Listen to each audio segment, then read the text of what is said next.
Thank you so much, both of you, for joining us. I think let's start by talking a little bit about the Africa Fest that's happening on Saturday. You're both participating, and how important is it for you to be part of an event like this that aims to promote and celebrate African talent? Well, thank you for having us, having mother and daughter. You can imagine when I'm called the daughter of... I'm just busy celebrating it. I think it's a great thing, and I'm just grateful to Gradual and Johnson and the promoters of the show to bring Africa to the UK. And we've got so many diaspora people here, so I'm calling everybody who hasn't bought their ticket to come here, because, you know, we always celebrate at home, and we are just bringing our talent to the UK, and I'm just hoping that everybody who's going to come here is not only going to be our African brothers and sisters.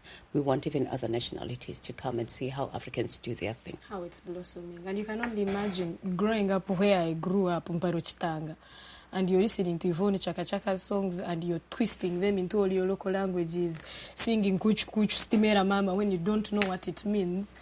For everyone that has grown up like that, I'm just holding their flag up like this and telling them everything they dream about is possible, because I'm here in London to perform alongside her. It's just amazing. Well, it sounds like it's going to be a very exciting day, and as you said, everyone should come out and celebrate. Let's start with you a little bit, Anne, and talk about comedy and comedians in Africa. I think African comedy is still quite a novelty in some spheres, and then we have you, a female, quite successful comedian. Have you faced any challenges in your journey because you're a woman? I'm thinking the challenges I face in doing comedy are just about the same challenges the gentlemen face. If anything, since there are fewer female comedians, then I probably have an advantage somehow, because I don't have a big competition. I can't begin saying I've had special challenges. Just apart from having to be careful what it is you joke about, I can't be as, obscene, as free-spirited as the guys, because they won't be judged when they crack particular jokes. But then I don't want to scare anyone from doing it and telling them it's complicated. It's really easy if you're doing it because you're meant to do it, not because someone else is doing it and you want to do it. But if you set out to do it, and you're doing it to be good at it, not just to make money, because I've been doing it for 11 years now. And I believe you got to know about me. If it's long ago, 4 years. So I've had 6-7 years of having to build it. So if you know you're doing it for the love of it, you'll survive. If you're doing it to make money, I wish you luck. Now, Ms. Chaka Chaka, Anne said something, which is if you're doing it because you love it and it's what you're meant to do. I want to ask you about your assessment of the music industry and music coming out of the continent at the moment. I mean, I'm sure you've heard all the different genres and types. What are your thoughts? Well, I must say that, I've been in the music industry for 31 years.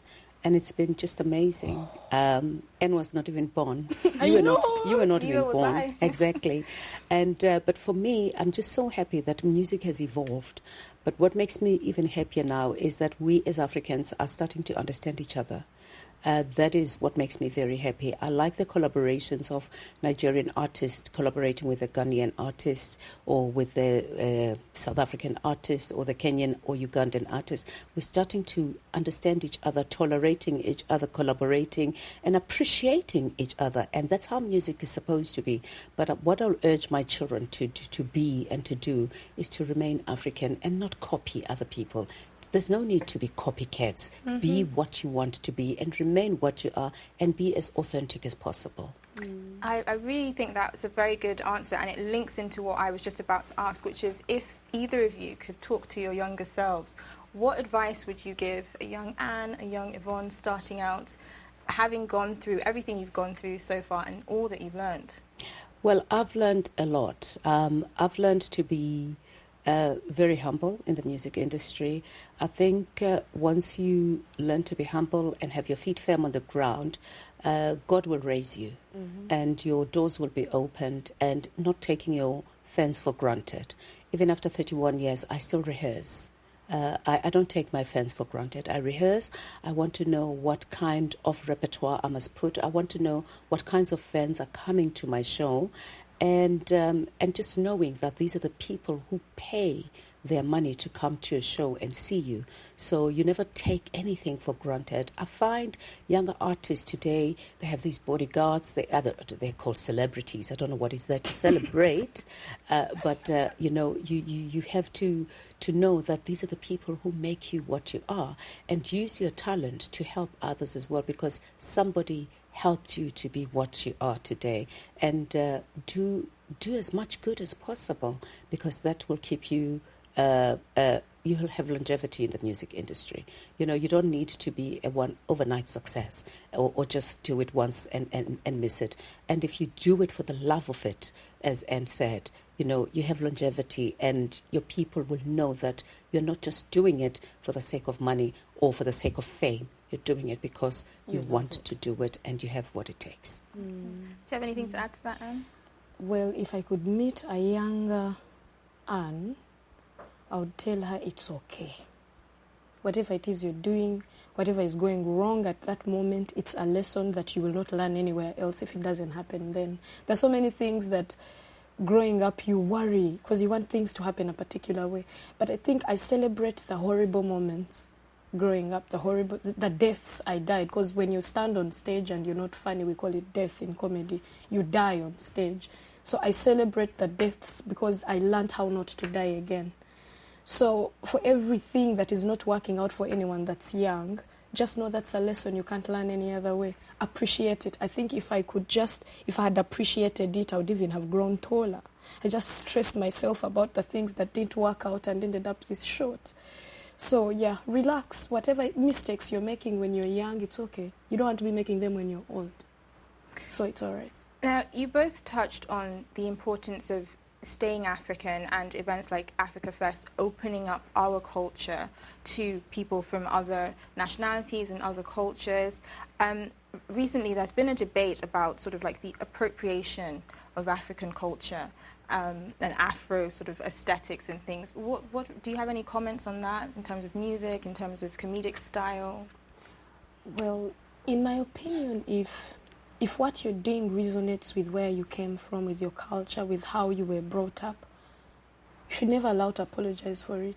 It doesn't matter how it sits with anyone else. If that's how you were brought up and you've turned out the way you've turned out and it's not bad to the standards of where you grew up from, don't go around apologizing. I usually try not to apologize for the way I speak particular English words because I come from a place where our tongues are heavy and education was not cheap. So you can't expect me to eat words. When it is seriously, I don't say serious, I say seriously because education was that expensive. So I'm thinking, just don't apologize for who you are. People learn how to appreciate you for yourself. Absolutely. I think, as Anne said it, never be something else. Remain as authentic as possible, and people will love you and respect you for who you are. And I think culture is something that is very important. We have to respect our culture, know it, and expand it. And we shouldn't be apologetic of who we are. People, I think we as Africans are very apologetic. We're very quick to learn other people's cultures and adapt to other people and forget our cultures. I'm a South African, and, Umqombothi, my most famous song, Umqombothi, we drink in a calabash. And when we shake into that calabash, I drink, I give it to you, you drink from it. That shows that we are together. We drink from one pot. But people will never do it now because, maybe she's got AIDS. Bad breath. Oh, maybe she's got bad breath and things like that. We've stopped being that close-knit family.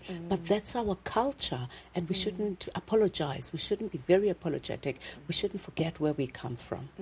Now, in the same vein about talking about where we come from, I just wanted to ask you in particular, Ms. Chaka Chaka, it's going to be 3 weeks. In 3 weeks, we're going to celebrate the 3-year, or rather commemorate the 3-year anniversary of the passing of Mr. Nelson Mandela. And with everything that's been going on, that's been brought to light in the media happening in South Africa with regards to race relations, do you feel that maybe people are no longer staying true to the message that he set out to start? I think it's actually very sad and very, what is the word I'm looking for? Unfortunate that after such good work that Madiba and other leaders worked so hard as South Africans, to make sure that we work together, we learn to tolerate each other, and we learn to be South Africans. So much work is like being erased, and white people still, that white supremacy is still there. It's such a shame that there's still white people who would call black people monkeys, and call them names. I think we as South Africans were very quick, more especially black South Africans, were very quick to forgive and sort of forget and accept. But we hadn't healed, all the atrocities that happened to us as black South Africans. But because we had this great man who taught us to love one another, tolerate each other, work together, and we called each other a rainbow nation. I don't think everybody was ready to be that part of that rainbow nation. And so that's why all these things are happening. I think we still need another Bosbarat to go back to the drawing board and talk about this and talk about the bad things. I mean, a couple of days ago, the white people were putting a black boy in a coffin to bury him alive. I mean, really, such things still happen. It's wrong. These things should not be allowed because, black people are going to retaliate and do bad things. And these things, it's not what Mandela taught us. It's not what our leaders want us to do. We want to be taken as people, as black people as well. We want to call South Africa home, but, we're being forced to want to do things that we don't want to do because of such things. So I'd really urge my South African white brothers and sisters to say, take us as human beings. We are all human, so respect us, love us, and let's all work together. South Africa is for all those who live in it, and we have to be respected as such. Powerful final thoughts there. Thank you so much for joining us, both of you. And best of luck for Saturday. I'm sure it's going to be fantastic. Thank you for having us. And all roads to the Copper Box on the 19th of November. Yes. And Kansiime, Emanuela, Yvonne Chaka Chaka, everything is going to be burning up. Burning up. My heart's on fire. She said we mustn't sing. Thank you so much, ladies. That was great.